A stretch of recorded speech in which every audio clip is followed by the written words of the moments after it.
ನಮಸ್ತೆ. ಇದು electromagnetic radiation metre device ಅಂಥೇಳಿ. ಇದ್ರ ಸಹಾಯದಿಂದ ನಾವು ಮನೆಯಲ್ಲಿ ಬಳಸುವ ಎಲ್ಲ electronic goods like TV, computer, scanner, AC, internet, CC camera ಇದ್ರ ಎಲ್ಲ ಎಷ್ಟು ರೇಡಿಯೇಷನ್ ಹೊರಹೊಮ್ತಾ ಇದೆ, ಹಾಗೆ ನಮ್ಮ ಬಾಡಿಗೆ ಎಷ್ಟೆಲ್ಲ ಎಫೆಕ್ಟ್ ಆಗ್ತಾ ಇದೆ ಅನ್ನೋದನ್ನು ಈ ಮೀಟ್ರಿಂದ ನಾವು ಚೆಕ್ ಮಾಡ್ಬೋದು. ನಾವು ಒಂದೊಂದೇ ಚೆಕ್ ಮಾಡೋಣಂತೆ. ಇಲ್ಲಿ 0 ತೋರಿಸ್ತಾ ಇದೆ. ಈಗ ನೋಡ್ರಿ, ಮೊಬೈಲ್ ಹತ್ರ ಹೋಗ್ತಾ ಇದ್ದೀನಿ, ಚಾರ್ಜಿಂಗ್ ಇಟ್ಟಿದೆ.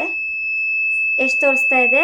1014, 1011 ತೋರಿಸ್ತಾ ಇದೆ ರೇಡಿಯೇಷನು. ಅದೇ ಥರ ಟಿ ವಿ ಹತ್ರ ಹೋಗೋಣಂತೆ. 1000 ತೋರಿಸ್ತಾ ಇದೆ ನೋಡ್ರಿ ಮೊಬೈಲು. ಈಗ ನಾವು ಇದಕ್ಕೆ ಆ್ಯಂಟಿ ರೇಡಿಯೇಷನ್ ಚಿಪ್ ಪಕ್ಕದಲ್ಲಿ ಇಟ್ಟಾಗ 0 ತೋರಿಸ್ತಾ ಇದೆ ನೋಡ್ರಿ. ಸೊ ಆ್ಯಂಟಿ ರೇಡಿಯೇಷನ್ ಇಟ್ಟಾಗ ಆ್ಯಂಟಿ ರೇಡಿಯೇಷನ್ ಚಿಪ್ಪಿಂದ 0 ಬಂತು. ಟಿ ವಿ ಹತ್ರ ನೋಡೋಣ.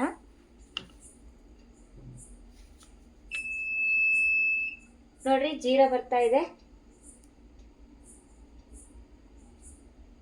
So thank you so much.